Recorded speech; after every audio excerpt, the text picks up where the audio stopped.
Alright, everybody, welcome into Message Time to Main. I'm gonna read off Lamentations chapters 1 and 2 to you guys today. Alright, chapter 1. Deserted lies the city, once so full of people. How like a widow is she, who once was great among the nations. She who was a queen among the province, has now become a slave. Bitterly she weeps at night. Tears are on her cheeks. Among all her lovers, there is no one to comfort her. All her friends have betrayed her. They have become her enemy. After affliction and harsh labor, Judah has gone into exile. She dwells among the nations. She finds no resting place. All who pursue her have overtaken her. In the midst of her distress, the road to Zion mourn, for no one comes to her appointed festivals. All her gateways are desolate. Her priests groan, her young women grieve, and she is in bitter anguish. Her foes have become her masters. Her enemies are at ease.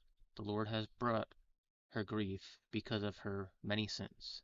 Her children have gone into exile, captive before the foe. All splendor has departed from daughter Zion. Her princes are like deer that find no pasture. In weakness they have fled before the pursuers.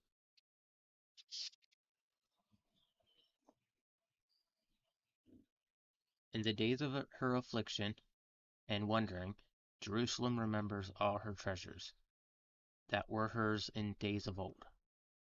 When her people fell into enemy hands, there was no one to help her.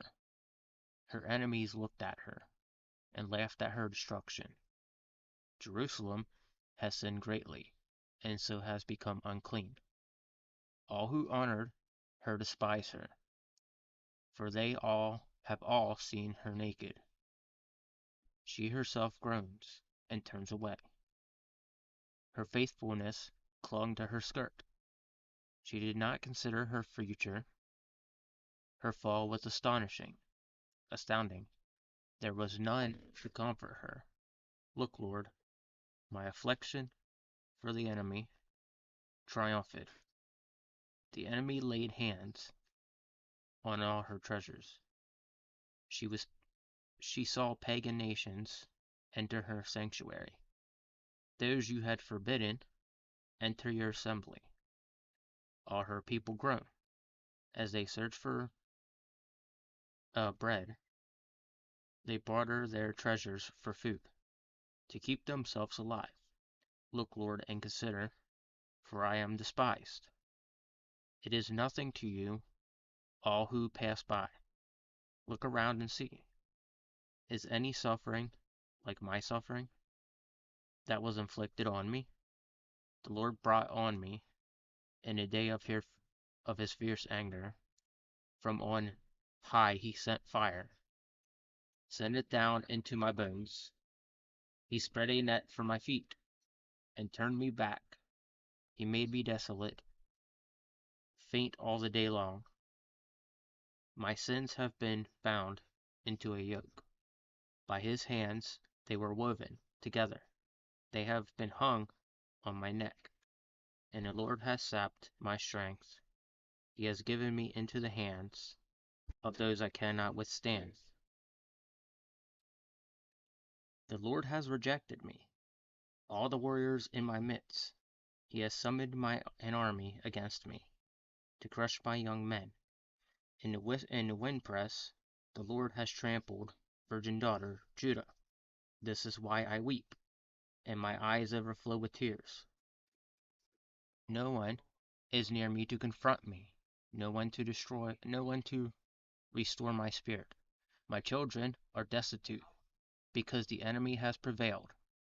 Zion stretched out her hands, but there is no one to comfort her. The Lord has declared for Jacob that his neighbor become his foe. Jerusalem has become an unclean thing among them. The Lord has the Lord is righteous, yet I rebel against his command. Listen, all you peoples. Look on my suffering. My young men and women have gone into exile. I called to my allies, but they betrayed me. My priests and my elders perished in the city, while they searched for food to keep themselves alive. See the Lord, how distressed I am. I am in torment within my heart. I am disturbed, for I have been most rebellious. Outside the sword braves, inside there is only death. People have heard my groaning, but there is no one to confront me. All my enemies have heard my distress. They rejoice what you have done. You may you bring the day you have announced, so they may become like me. Let all their wickedness come before you. Deal with them as you have dealt with me, because of all my sins. My groans are many, and my heart is faint. All right, so we're on chapter 2. How the Lord has discovered Zion. With the cloud of his anger, he has hurled down the splendor of Israel. From heaven to earth, he has not remembered his footstool. In the day of his anger, without pity, the Lord has swallowed up all the dwelling of Jacob. In his wrath, he has torn down the stronghold of a daughter, Judah. He has brought her kingdom and its princes down to the ground in dishonor. In fierce anger, he has cut off every horn of Israel. He has withdrawn his right hand at the approach of the enemy. He has burned in Jacob like a flaming fire, that consuming everything around it. Like an enemy, he has strung his bow. His right hand is ready. Like a foe, he is slain. All who were pleasing to the eye, he has poured out his wrath like fire on the tent of daughter Zion. The Lord is like an enemy. He has swallowed up Israel. He has swallowed up all her palaces and destroyed her strongholds. He has multiplied mourning and lamentation for the daughter Judah. He has laid waste his dwelling like a garden. He has destroyed his place of meeting. The Lord has made Zion forget her appointed festival and her Sabbaths. In his fierce anger he has spurned. Both king and priest, the Lord has rejected his altar and abandoned his sanctuary. He has given the walls of her palace into the hands of the enemy. They have raised a shout in the house of the Lord, as on a day of an appointed festival. The Lord determined to tear down the wall around daughter Zion. He stretched out a measuring line and did not withhold his hand from destroying. He made rampart and wall laminate. Together they wasted away. Her gates have sunk into the ground. Their bars he has broken and destroyed. Her king and her princes are exiles among the nation. The law is no more, and her prophet no longer find visions from the Lord. The elders of daughter Zion sit on the ground in silence. They have sprinkled dust on their heads and put on sackcloth. The young women of Jerusalem have bowed their heads to the ground. My eyes fail from weeping. I am in torment within my heart is poured out on the ground, because my people are destroyed, because children and infants faint in the streets of the city. They say to their mothers, where is the bread and wine? As they faint like the wounded in the streets of the city, as their lives ebb away in their mother's arms, what can I say for you? With what I compare you, daughter Jerusalem? To what can I liken you, that I may comfort you? virgin daughter Zion. Your wound is deep as the sea. Who can heal you? The visions of your prophets were false and worthless. They did not expose your sin. To ward off your captivity, the prophecies they gave you were false and misleading. All who pass your way clap their hands at you. They scoff and shake their heads at daughter Jerusalem. This is the city that was called the perfection of beauty, the joy of the whole world, earth. All your enemies open their mouth wide against you. They scoff and gaunch their teeth, and say, they have swallowed up her up. This is the day we have waited for. We have lived to see it. The Lord has done what he has planned. He has fulfilled his word, which he decreed long ago. He has overthrown you without pity. He has left the enemy gloat over you.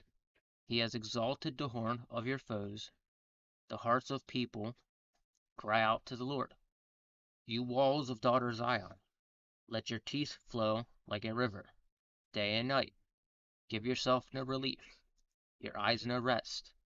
Arise, cry out at night, as the witches of the night begin, watches of the night begin. Pour out your heart like water in the presence of the Lord. Lift up your hands to him for the lives of your children, who faint from hunger at every street corner. Look, Lord, and consider whom have you ever treated like this? Should women eat their offspring, their children have cared for? Should priests and prophets be killed in the sanctuary of the Lord?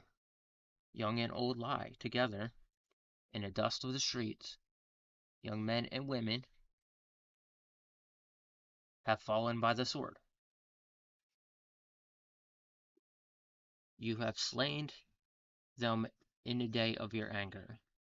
You have slaughtered them without pity. You have summoned, as you summon to a feast day, you summoned against me terrors on every side. And in the day of the Lord's anger, no one escaped or survived. Those I cared for and reared, my enemy has destroyed. All right. So now we're on to chapter 3. So a few things I want to say before I go. Again, this is going back to how the Lord feels if you like. So example, there was a guy I was talking to earlier today. He was in an argumentative mood. You know, he's like, how's it going, bro? And I was like, it's going good. And I was like, how are you doing? He's like, it's not going so great. I was like, well, then pray. He's like, I was like, pray to God, and he'll help you a little bit. And this guy was like so consistently like denying the fact that God even existed. And it made me come to realize that a lot of people in the worst state ever, they choose not to believe in God because they're so busy living in the idea of fear. We have so much fear in the world right now that a lot of people consistently live in it and not think about what the Lord could do to help them in that very bad moment. You know, and it just it also goes to show you how like easily how hard it is for people to believe in the Lord when they don't have an understanding or never have probably witnessed a blessing or anything like that. And that's part of the thing that a lot of people are dealing with today is because they don't want to believe. Therefore they don't think God exists. And so it leads them to think negatively of like everything going on in their life. That's, a lot of people stay in negativity and don't want to think about, well, what would happen if I pray? What would happen if I started reading my Bible? And as for me, I started reading the Bible and I seen a whole difference in my life now, and I've seen so many blessings come my way. And I tried to like explain to them like, well, you know, I've been blessed, and I read the Bible every day and I pray to God every day. So why can't you do that? And that just goes to show you where people in general are when it comes down to this kind of stuff. So, I tried my best to explain that God existed to him, and he just didn't want to believe. So at the end of the day, I can only plant the seed. I can't do much more than that. To get somebody to actually believe, they have to have an experience through God. And that's the most unfortunate thing that, a lot of people don't want to understand is a lot of people don't want to understand. You know, they'll be like, well, why are you at the bottom? It's like, I took the risk and I listened to what God told me, and that's why I'm like doing some of the stuff I'm doing right now. I'm dealing with stuff that, I'm dealing with a blessing on top of it, starting over again. So, I mean, if people think, if people continuously live in fear, I mean, if people like being comfortable, that's on them. But the truth is, we have to push ourselves a little bit, and that's where God comes into play. When we're in our most daring and dangerous moments, God comes into play and protects us. And more or less, like, you know, if you're having trouble believing, then I hope I can help at least. I hope there's people you listen to on the internet. By all means, pick up your Bible and start praying. That's the best way for it. But anyway, that's about it for me. Going back to with this whole chapter, these two chapters they were pretty much just an idea of like where, you know, society at this time had went wrong and didn't listen to the Lord. So the Lord's bringing up the sword upon everything and everybody because he just wants people to start understanding he actually exists, and that's tough for people again, like I said. So anyway, I hope you understood that. I hope you enjoyed this. I'll be back tomorrow with another one. I'll probably put up 2 videos tomorrow. Anyway, have a good evening. God bless you, and I'll be seeing you guys tomorrow. Take it easy. God bless.